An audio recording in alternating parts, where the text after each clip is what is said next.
السلام عليكم ورحمة الله وبركاته. إن الحمد لله والصلاة والسلام على رسول الله. فقد قال الله تعالى وأن أقيموا الدين ولا تتفرقوا فيه. সম্মানিত সভাপতি, কেন্দ্রীয় নেতৃবৃন্দ এবং আজকে বিশাল সমাবেশে ইসলামী আন্দোলনের উপস্থিত সংগ্রামী জনতা, মহান আল্লাহ পাকের দরবারে লাখো শুকর, সকলে বলে নেই আলহামদুলিল্লাহ। নবী পাকের প্রতি লাখো দরুদ, সকলে বলে নেই সাল্লাল্লাহু আলাইহি ওয়াসাল্লাম। খুবই সংক্ষিপ্ত কথা, ইসলামী আন্দোলন কি এবং কেন এতক্ষণ পর্যন্ত জ্বালাময় বক্তব্য আমরা শুনেছি, আমাদের শরীরের লোম দাঁড়িয়ে গেছে, এ কথা তো ঠিক। এখন আমার একটি কথা, ইসলামী আন্দোলন করতে হবে কি না, ইসলামী আন্দোলন করা দরকার আছে কি না, ইসলামী আন্দোলন করা কি, এটা কি নফল না ফরজ না সুন্নাত না ওয়াজিব, এটা কি?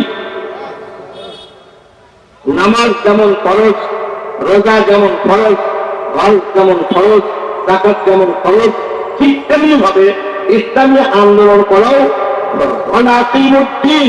তোমার দিন কায়েম করো, তোমার দিন কি করো? কায়েম করো, দিন প্রতিষ্ঠা করো। কে বলছেন? আল্লাহ। আল্লাহ পাকে হতেন তো তোমার দিন প্রতিষ্ঠা করো।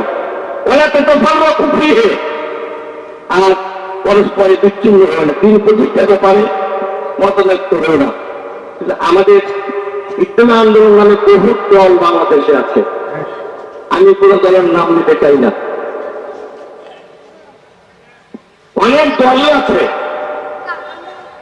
সব দলেরই কিছু কিছু ভুল আছে। আমাদের ভুল নাই তাও নাই, মানুষ ভুলের ঊর্ধ্বে নয়, তবে সাহাবায়ে কেরাম ভুলের ঊর্ধ্বে কি? ভুলের ঊর্ধ্বে ছিল, বলেন আলহামদুলিল্লাহ। সাহাবায়ে কেরামদের সমালোচনা করা যাবে না, করা যাবে? সাহাবায়ে কেরামদের সমালোচনা করা যাবে না। আমরা এমন একটা ইসলামী দল, আমরা সাহাবায়ে কেরামের সমালোচনা করি না, কারণ রাদিয়াল্লাহু আনহুম ওয়া রাদু আনহু, সাহাবায়ে কেরামদের উপরে আল্লাহ পাক নিজে সন্তুষ্ট এবং তাও আল্লাহ পাকের সমস্ত ফয়সালায় সন্তুষ্ট। সুতরাং সাহাবায়ে কেরাম সম্পর্কে যদি কোন ইসলামী দল বলে যে তারা সমালোচনা করা যাবে, তাহলে আমরা সেই দল করতে পারি। দুই নম্বর কথা হলো, ইসমতে আম্বিয়া, সমস্ত নবীগণ মাসুম, নিষ্পাপ। সমস্ত নবীগণ কি? নিষ্পাপ। যদি কোন ইসলামী দল বা যদি কোন রাজনৈতিক দল বা যদি কোন মুসলিম কথা বলে নবীগণের পাপ ছিল, তাহলে আমরা সেই দল সমর্থন করতে পারি না। আমরা এমন একটা ইসলামী দল, ইসলামী আন্দোলন, যে ইসলামী আন্দোলন নবীগণের নিষ্পাপ এইটা বিশ্বাস করে। আমরা এমন একটা ইসলামী আন্দোলন দল, যে দল সাহাবায়ে কেরাম সমালোচনার ঊর্ধ্বে নয়। এই কথা বলেন, সমালোচনা করা যাবে না, হারাম। এই বিশ্বাসী ইসলামী আন্দোলন।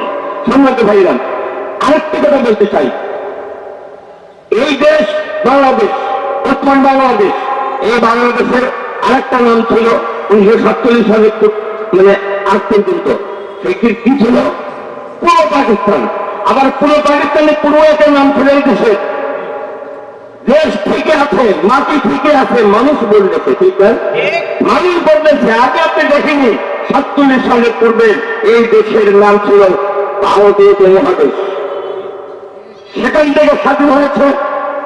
সেই স্বাধীন করেছে কারা? সেই স্বাধীন করেছে ওলামায়ে কেরাম। যারা এই বাংলাদেশ ব্রিটিশদের 200 বছর গোলামি থেকে যারা স্বাধীনতা নেতৃত্ব দিয়েছিলেন, তারা ছিলেন আলেম সমাজ। সেই আলেম সমাজের উত্তরসূরি বর্তমান ইসলামী আন্দোলন নেতৃবৃন্দ, তারাই নেতৃত্ব দিয়েছে। কাসেম মাহমুদ রহমতুল্লাহ আলাইহি, মাহমুদ হাসান গান্ধী রহমতুল্লাহ আলাইহি, হাসান আহমদ মাহমুদ রহমতুল্লাহ আলাইহি, আসাদ হামিদ রহমতুল্লাহ আলাইহি, সমস্ত ওলামায়ে কেরাম তারা এই দেশকে ব্রিটিশদের থেকে মুক্ত করেছে।